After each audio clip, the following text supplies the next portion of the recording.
नमस्कार दोस्तों, कैसे हैं आप सब। स्वागत करता हूं आप सभी का इस YouTube चैनल में जिसका नाम है राहुल अग्रवाल यूपीएससी। दोस्तों, आज 12 तारीख है और 12 अगस्त को इंटरनेशनल यूथ डे के नाम से मनाया जाता है। तो इस वीडियो में हम जानेंगे इंटरनेशनल यूथ डे का सिग्निफिकेंस क्या है, साथ ही साथ 2020 इंटरनेशनल यूथ डे की थीम क्या है। थीम बहुत बार यूपीएससी में प्रीलिम्स में पूछी जाती है। तो चलिए शुरुआत करते हैं इस वीडियो की। और आप मुझे टेलीग्राम में, इंस्टाग्राम में, ट्विटर में, हर जगह आप मुझे फॉलो कर सकते हैं। टेलीग्राम चैनल का हिस्सा बनिए, आपको इसी वीडियो की पीडीएफ आपको यहीं पे मिल जाएगी। साथ ही साथ मेरे जितने भी पुराने वीडियोस हैं इस चैनल में, उन सारे सेशन के बारे में आपको इस चैनल से इंफॉर्मेशन मिल जाया करेगी।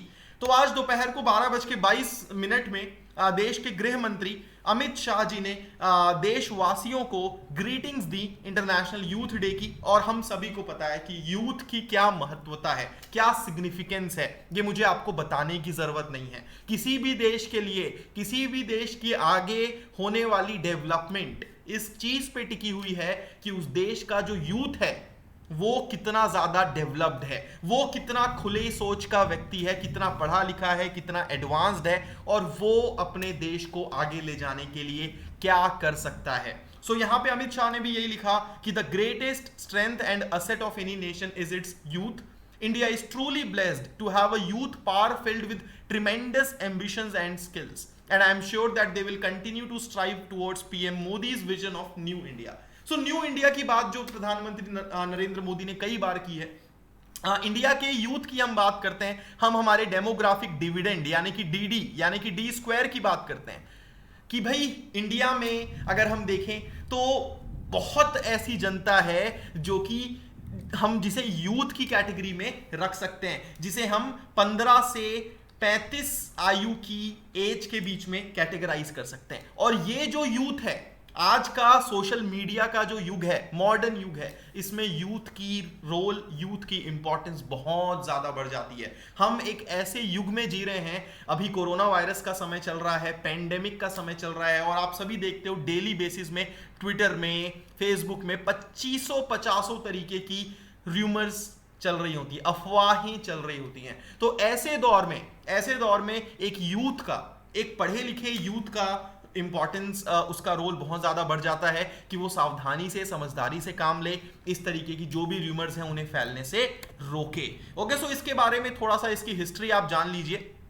1999 में पहली बार यूनाइटेड नेशन जनरल असेंबली ने इंडोर्स किया था world conference of ministers responsible for youth की रिकमेंडेशन को। ठीक है, बेसिकली 8 से 12 अगस्त 1998 लिस्बन जो कि पोर्टुगल में है, वहां पे एक मीटिंग हुई थी, एक कॉन्फ्रेंस हुई थी जिसका नाम है world conference of ministers responsible for youth.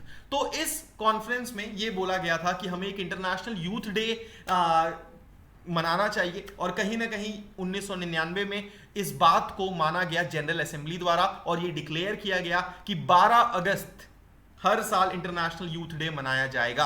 तो आपको यह पता होना चाहिए कि for the first time international youth day कब ऑब्जर्व किया गया था, और यह था 12 अगस्त 2000 को, और उसके बाद से हर साल इसे मनाया जाता है।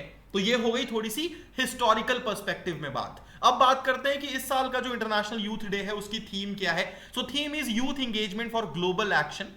It seeks to highlight the ways in which the engagement of young people at the local, national, global level is enriching national and multilateral institutions and processes. आप सभी ने ग्रीटा थर्नबर्ग का नाम सुना है। जिस तरीके से ग्रीटा थर्नबर्ग ने पूरे वर्ल्ड को एक किया है क्लाइमेट चेंज के मुद्दे में, तो ये मुझे आपको बताने की जरूरत नहीं है कि आज की जो यूथ है वो कितना इंपॉर्टेंट रोल प्ले कर सकती है पॉलिसीज डेवलपमेंट में। आज ग्रेटा थर्नबर्ग ने जो आवाज उठाई है उसके बाद से हर एक देश कहीं ना कहीं प्रेशर में आ गया है ना, कि भाई हमें क्लाइमेट चेंज को ध्यान में रखते हुए हमारे देश की जो भी पॉलिसीज हैं वो डिजाइन करनी है, हमें पॉल्यूशन कम करना है, हमें हर एक चीज को उस लिहाज से कहीं ना कहीं कंप्लाई करना है। तो that is the reason why कि यूथ का एंगेजमेंट साल दर साल बढ़ता चला जा रहा है। और ये तो चलो हो गई पॉलिसी की बात। अभी श्रीलंका में चुनाव हुए हैं, है ना। श्रीलंका में राजपक्षा सरकार फिर से बनी है, और नमल राजपक्षा श्रीलंका के स्पोर्ट्स मिनिस्टर बने हैं, वो भी एक यूथ है ना। इस तरीके से आपको मैं दर्जनों ऐसे एग्जाम्पल दे दूंगा जहां पे अलग अलग देशों में यूथ एक बहुत हाई लेवल की पोजीशन में जाके कहीं ना कहीं अपने देश की दिशा दशा चेंज कर रहा है। और हम इंडिया की ही अगर हम बात करते हैं तो इंडिया के मैटर में भी अगर आप देखोगे तो आज राहुल गांधी अपने आप को एज ए यूथ प्रोजेक्ट करते हैं, युवा नेता। सिर्फ राहुल गांधी की एग्जाम्पल क्यों लें, हम बहुत सारे ऐसे लीडर्स की एग्जाम्पल्स ले सकते हैं जो अपने आप को युवा नेता बताने की कोशिश करते हैं। क्यों वो अपने आप को युवा नेता प्रोजेक्ट करते हैं? क्योंकि उनको लगता है कि अगर मैं अपने आप को युवा नेता बताऊंगा तो देश की जनता से जो वोटर है, जो देश का नया वोटर है, जो 18 साल का होगा, जो अगले साल वोट करेगा, जो देश की पढ़ी लिखी जनता है, जो स्कूल जाती है, जो कॉलेज जाती है, वो मुझसे ज्यादा कनेक्ट करेगी और वो मुझे वोट देगी। Got the point? सो ये रीजन है कि यूथ इंगेजमेंट क्यों जरूरी है, बहुत ज्यादा जरूरी है। ठीक है, आप यहां पे इंटरनेशनल यूथ डे को नेशनल यूथ डे से कंफ्यूज मत करना। National youth day Swami Vivekananda ji के बर्थ एनिवर्सरी में ऑब्जर्व किया जाता है भारत में हर साल 12 जनवरी को। और 2020 की नेशनल यूथ डे की थीम थी फिट यूथ फिट इंडिया। ठीक है, जबकि इंटरनेशनल यूथ डे की थीम है youth engagement for global action. अलग अलग चीजें हैं दोस्तों, कंफ्यूज नहीं होना है। ठीक है, so to honour Swami Vivekananda contributions to the country, सरकार ने 1984 में डिक्लेयर किया था कि भाई अगले साल से 1985 से हर साल 12 जनवरी को हम नेशनल यूथ डे मनाया करेंगे। यूथ डे, वुमेन्स डे, ये सब क्यों मनाया जाता है? एक चीज ये भी आपके मन में आता होगा ना। सो देखो क्या होता है ना कि जब भी हम किसी चीज को एक डे के नाम पे रख देते हैं तो उस दिन एटलीस्ट, अब भाई फादर्स डे के दिन हम दुनिया भर के अगर आप देखोगे तो हर कोई इंस्टाग्राम में अपने अपने पिताओं के साथ, अपने अपने पापाओं के साथ फोटो डाल रहा होता है। तो ऐसा नहीं है कि हम बाकी दिन अपने फादर से प्यार नहीं करते। होता क्या है ना कि जब किसी भी चीज को आप सिंबलाइज कर देते हो तो उस दिन उस चीज की चर्चा होती है, उस दिन उस चीज को लेके कहीं ना कहीं एक अवेयरनेस होता है ना। भाई हम हमारा बर्थडे एक ही दिन मनाते हैं ना साल में, लेकिन हम अपने आप को डेली सेलिब्रेट करते हैं। बट बर्थडे एक ही दिन होता है और उस दिन हम अपने आप को और ज्यादा सेलिब्रेट करते हैं, हमारा जन्मदिन होता है वो। तो उसी तरीके से जब भी किसी भी चीज को हम सिंबलाइज कर देते हैं तो उस दिन उसका अवेयरनेस एक क्रिएट होता है, लोग उसके बारे में चर्चा करते हैं। और यही यूनाइटेड नेशन ने सोचा कि भाई अगर हम इंटरनेशनल यूथ डे मनाया करेंगे हर साल तो कम से कम साल का एक दिन तो ऐसा होगा जब यूथ को लेके बात होगी, यूथ की पॉलिसीज और वो क्या कर सकता है, उसके लिए सरकारें क्या कर सकती हैं, इन सारी चीज़ों के ऊपर बात होगी। सो इन सब चीज़ों को ध्यान में रखते हुए 12 अगस्त को हम ये IYD मनाते हैं। सो इस साल का जो इंटरनेशनल यूथ डे है, it will put the spotlight on youth engagement through following 3 interconnected streams.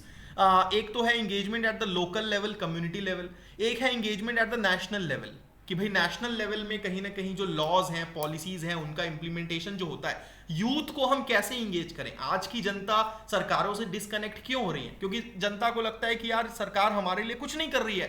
Jobs हो गई, है ना, चाहे हम एजुकेशन की बात कर लें, लोगों को लगता है हमारी एज के जो यूथ है उन्हें लगता है कि भाई जो हमारा करिकुलम है, जो हमारा सिलेबस है, वो हमें जॉब दिला ही नहीं सकता, वो आज के मॉडर्न स्टैंडर्ड के हिसाब से लिंक्ड है ही नहीं किसी भी तरीके से। तो हम दुखी होते हैं, हम सरकारों से डिस्कनेक्ट करते हैं। तो सरकारों की कोशिश होती है कि भाई जनता को, यूथ को इंगेज करके रखें।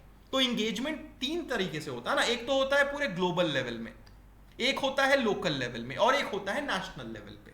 तो ये तीनों यूथ इंगेजमेंट के ऊपर स्पॉटलाइट है इस साल के इंटरनेशनल यूथ डे पे। ठीक है, अब यूनाइटेड नेशन ने एक सोशल मीडिया कैंपेन भी लॉन्च किया है, #31 डेज ऑफ यूथ। ओके, तो ये एक सोशल मीडिया कैंपेन है जो कि पूरे महीने चलेगा अगस्त के, और बेसिकली कहीं ना कहीं it will celebrate young people through out the month of August. It will follow up the International Day, and it will also spread the word and strike up a conversation surrounding youth engagement for global action. ठीक है, corona virus की इस घड़ी में, इस pandemic की situation में भी देखो क्या होता है. मैं अपना एग्जांपल देता हूँ. जब ये पेंडेमिक शुरू हुआ तो व्हाट्सएप में बहुत सारी अफवाहें आने लग गई, ऐसा कर लो वैसा कर लो, घंटी बजाने से, थाली पीटने से कोरोना भाग जाएगा, बहुत सारी अलग अलग चीजें आने लग गई.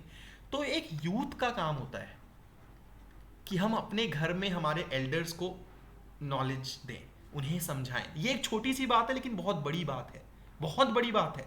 तो ये किस तरीके से यंग पीपल कोविड-19 में काम आ सकते हैं ना, मैं आपको बता रहा हूं। अलग अलग, अब जैसे पीएम केयर्स फंड में डोनेशन की बात कर लो, भाई मेरे पापा को नहीं पता कि पीएम केयर्स फंड में कैसे डोनेट करना है, लेकिन अगर वो करना चाहते हैं तो मैं उन्हें बता सकता हूं कि पापा ऐसे करते हैं।